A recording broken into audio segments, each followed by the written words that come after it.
성경 말씀 로마서 5장 14절에서 18절의 말씀입니다. 주여 감사합니다. 로마서 5장 14절에서 18절까지 같이 한 목소리를 씁니다.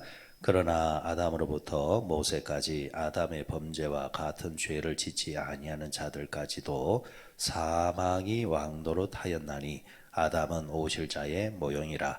그러나 이 은사는 그 범죄와 같지 아니하니 곧 한 사람의 범죄를 인하여 많은 사람이 죽었은즉 더욱 하나님의 은혜와 또한 한 사람 예수 그리스도의 은혜로 말미암은 선물은 많은 사람에게 넘쳤느니라. 또 이 선물은 범죄한 한 사람으로 말미암은 것과 같지 아니하니 심판은 한 사람으로 말미암아 정죄에 이르렀으나 은사는 많은 범죄로 말미암아 의롭다 하심에 이름이니라. 한 사람의 범죄로 말미암아 사망이 그 한 사람을 통하여 왕노릇 하였은즉 더욱 은혜와 의의 선물을 넘치게 받는 자들은 한 분 예수 그리스도를 통하여 생명 안에서 왕노릇 하리로다. 그런즉 한 범죄로 많은 사람이 정죄에 이른 것 같이 한 의로운 행위로 말미암아 많은 사람이 의롭다 하심을 받아 생명에 이르렀느니라. 아멘. 로마서 14장에서 18절 말씀 가지고 죄에 대해서 지금 이야기를 하면서 죄를 왜 자꾸 이야기를 하느냐 하면은 죄가 나오면은 반드시 뭐가 나오게 되느냐니까 의가 나오게 되어져 있습니다. 죽음이 나오면은 생명이 나옵니다. 그러니까 성경의 이야기는 생명의 이야기란 말이죠. 예수 그리스도 말미암아 우리가 구원을 받고 은혜를 받았다라는 이 이야기를 하는데, 이 이야기를 하기 위해서 먼저 죄를 언급해야만, 사망을 언급해야만 우리가 다시 살아나게 되었다, 우리가 구원받게 되었다, 이렇게 이제 말이 되어지기 때문에 앞서 이제 죄에 대해서 이야기를 합니다. 자, 우리가 왜 죄인인가 할 때 그 죄의 첫 시작이 뭐였습니까? 원죄였잖아요. 내가 저지를 줄 않았는데, 내가 따먹지 않았는데 왜 내가 따먹은 것처럼 죄인이 되어야 되느냐? 그럴 때 우리가 왜 죄인이 되어야 되느냐? 우리의 첫사람이 누구였습니까? 아담이었죠. 그러니까 아담과 우리는 필연적으로 연대를 이룰 수밖에 없는 존재라는 거. 내가 좋다 싫다와 상관없이 엮여져 있는 존재라는 거. 자식이 부모가 아무리 싫어도 하늘에서 맺어진 전류는 내가 어떻게 해서 끊을 수 있는 게 아니라는 거. 그래서 내가 아니라 할지라도 나와 연대를 이루고 있는 자가 좋은 일이 생기면은 그것은 내게도 좋은 일이요. 그가 좋지 않은 일이 생기면은 나는 필연적으로 영향을 받을 수밖에 없다라는 거. 이제 그런 의미에서 우리는 아담이 우리의 첫사람이 되어지기 때문에 그로 통해서 지어졌던 죄가 우리에게 그대로 흘러내릴 수밖에 없다라는 것. 그런데 아담을 이야기할 때, 첫사람 아담을 이야기할 때 결국은 누굴 이야기하려고 하느냐니까 두 번째 사람 아담. 그러니까 우리의 두 번째 대표가 되어지는, 첫 번째는 실패를 했단 말이죠. 하나님은 실패한 것을 그대로 내버려둘 수 없습니다. 왜? 하나님은 우리 인간을 향하여서 복을 주시기를 원하시고 은혜를 주시기를 원하시는 분이시지, 저주 아래 거하기를 원하는 분이 원하는 것을 원치 않는다라는 겁니다. 그래서 하나님께서는 인류를 구원하기 위해서 계획을 딱 가지고 계셨다가 그때가 되었을 때에 아담을 대신하는 대표자를 이 땅에 보내주셨으니 바로 그분이 예수 그리스도다. 자, 그럼 예수 그리스도가 등장하게 되어지면은 이제 우리에게는 죽음이 아니라 사망이요, 죄가 아니라 의로 이제 넘어가게 되어지는데, 이런 질문을 할 수 있습니다. 내가 어떻게 사람이 의로워질 수 있느냐라는 거. 세상에서 스스로 의를 가지고 구원받을 수 있는 존재가 과연 있겠느냐라는 거. 죄를 이야기할 때도 마찬가지였죠. 내가 죄인이 아니다라고 생각할 수도 있지만은, 그러나 그 본질을 들여다보면은 육신의 죄도 죄지만은 마음의 죄도 죄다 말입니다.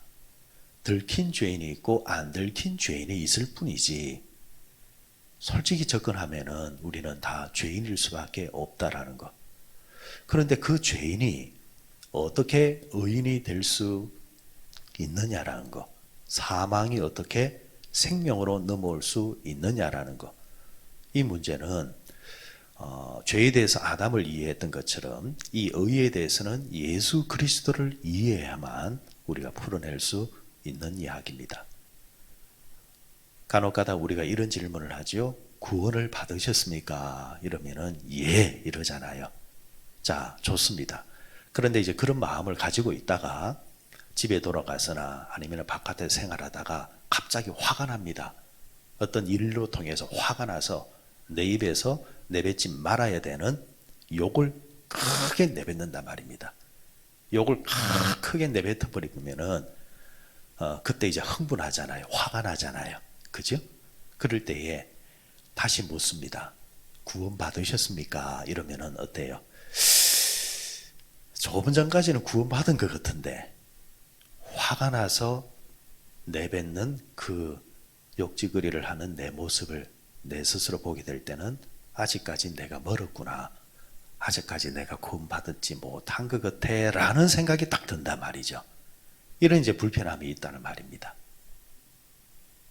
그러면은 구원을 받았다가도 구원을 놓친 것 같기도 하고 이럴 수 있느냐라는 겁니다. 자, 여기서도 오늘 등장하는 게 뭐냐니까 복음의 연대성입니다. 복음의 연대성. 자, 14절을 한번 보십시다. 14절 말씀에 같이 읽습니다. 그러나 아담으로부터 모세까지 아담의 범죄와 같은 죄를 짓지 아니하는 자들까지도 사망이 왕노릇하였나니 아담은 오실 자의 모형이라 했습니다. 오실 자의 모형, 아담이 오실 자의 모형이라 했죠. 그러니까 사실은 모형이라는 말은 진짜가 아니잖아요. 모형은 진짜가 아니잖아요. 그죠? 진짜를 설명하기 위해서 갖다 놓은 게 모형이죠. 여러분, 아파트를 지을 때에 뭐부터 짓습니까? 모델 하우스. 그게 진짜입니까? 가짜입니까? 가짜잖아요. 저는 아파트 공사를 하거나 이 모델 하우스 지으면 제일 아까운 게 뭐냐니까 모델 하우스예요. 모델 하우스 딱 끝나면 아파트 분양 끝나면 그거 어떻게 되는 겁니까? 없어지는 겁니다. 사라지는 겁니다. 가짜라는 겁니다. 그러니까 아담은 모형이었다는 겁니다. 진짜 아담이 온다라는 겁니다.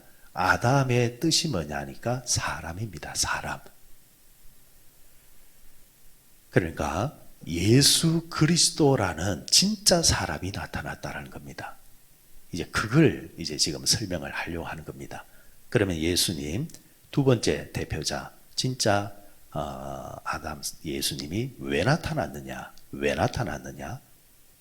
한마디로 말해서 실패한 우리를 성공하게 만들어주고 사망의 지배를 받고 있는 우리를 생명의 지배로 들어가게 하기 위해서 예수 그리스도가 오셨다라는 겁니다. 그 행위가 뭡니까? 그 행위가 뭐죠? 우리의 죄를 대속하기 위해서 십자가에 오르신 것. 그런데 여기서 우리가 또 질문할 수 있습니다. 내가 십자가에 안 올라갔는데 내가 죄 때문에 죽지 아니했는데 왜 내 죄가 없어지는 걸까? 이런 이제 질문을 할 수 있잖아요.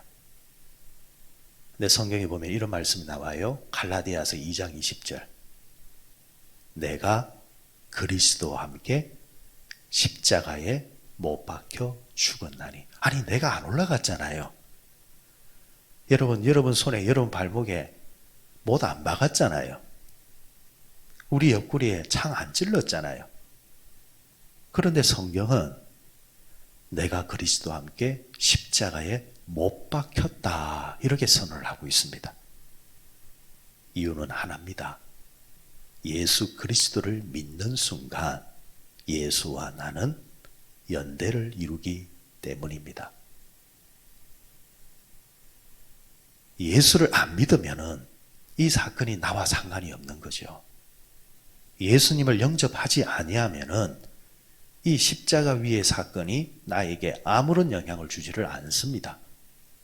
하지만 예수 그리스도를 영접하는 순간 주님과 나는 하나가 되어져서 그분이 십자가에 달려 돌아가실 때에 나도 십자가에 달려서 죽은 것과 같은 겁니다. 부활이 왜 중요하느냐? 예수 그리스도와 나는 연대가 되어 있기 때문에 그분이 다시 살아나셨기 때문에 우리는 옛것은 죽고 새 사람으로 살아나는 겁니다. 그래서 우리가 일상생활 속에서 이런저런 믿는 자로서 완벽하게 살지 못하고 때로는 죄를 지을 때도 있습니다. 그러나 그 죄는 우리를 사망케 이르는, 그러니까 지옥으로 데려가는 그런 형벌의 죄로는 우리에게 결코 다가올 수 없다라는 겁니다. 근본적인 죄의 문제는 이미 주님께서 십자가에서 대속해 주셨기 때문에 이제 우리에게 남은 숙제는 하나 있습니다. 우리가 불편한 건 아직 하나 있잖아요. 그게 뭡니까? 아직도 우리는 죄를 범하고 있단 말입니다. 그 문제는 어디로 넘어가느냐니까 성화의 문제로 넘어가는 겁니다. 성화의 문제는 구원의 문제와 상관없이 훗날에 하나님 앞에 갔을 때에 상급의 문제로 넘어가는 겁니다. 이 땅에 사는 동안 주님이 우리를 위해서 십자가에 달려 돌아가심으로 통해서 우리가 구원을 받았는데 구원받은 자로서의 삶에 대해서 열심히 산 자들은 하늘에 상급이 쌓일 것이고, 그런데 구원을 받기는 받았지만은 구원받은 자로서의 삶을 살아내지 못하고 부끄러운 삶을 살고 있다고 한다면 하나님 앞에 갔을 때에 부끄러움을 당하게 될 것이다. 그럼 오늘 우리는 어떤 지금 삶을 살고 있느냐? 부끄러움 당하지 아니하고 칭찬받는 삶을 살기 위해서 지금 우리는 살아야 한다는 겁니다. 그게 우리의 책임입니다. 이 책임을 다하는 거 정말 중요한 겁니다. 하지만 오늘 본문의 앞선 이야기는 예수님께서 우리를 위해서 죽으신 그 사건이 우리의 대표자가 되고 사람의 대표자가 되기 때문에 그의 대표성에 의해서 또 연대되어 있기 때문에 우리는 십자가에 오르지 않았다 할지라도 십자가에 오른 것처럼 대속의 은혜를 받게 되어지고 죄가 더 이상 우리를 지배하지 못하고 사망이 왕노릇하지 못하고 우리는 생명의 삶에 들어가게 되었다. 그것이 오늘 본문의 이야기입니다. 한 아버지가 아들과 함께 시골길을 걷습니다. 시골길을 걷다 보면은 개울이라는 게 나옵니다. 근데 이 개울이라는 것이 평상시는 모르겠지만은 큰 비가 오면은 개울 사이에 있는 돌다리가 이 물이 범람해가지고 덮어버린단 말입니다. 건너가야 합니다. 평상시 같으면은 아이도 옷을 걷어서 맨발로 건너가면 되는데 이 물이 범람할 때는 도저히 건너갈 수가 없단 말입니다. 겁이 납니다. 그런데 그때 어떻게 합니까? 아버지가 그 아들을 업습니다. 큰 등에다가 엎혀서 건너갈 때 아이에게는 더 이상 그 개울은 공포의 대상이 아닙니다. 그 개울은 또 하나의 놀이터입니다. 아버지와 그 자식은 연대를 이루고 있기 때문입니다. 내가 건널 수 없어도 그 아버지가 건너면은 건너지는 겁니다. 구원이 그와 같다라는 겁니다. 내가 해결할 수 없지만 주님이 해결해 주셨기 때문에 나는 그분에게 엎혀서 가면 되는 겁니다. 우리의 남은 생에도 그와 같은 삶을 사는 겁니다. 인식하며 사는 사람들은 감사요. 인식하지 못하면은 그런 복이 있음에도 불구하고 어리석게 불안하게 살 수밖에 없는 겁니다. 오늘도 하나님의 그 손과 발이 그 몸이 여러분들을 끌어안으시고 복된 길로 가고 계신다는 것을 믿으며 기도하면서 오늘 하루도 믿음으로 승리하는 우리 모두 되시길 바랍니다.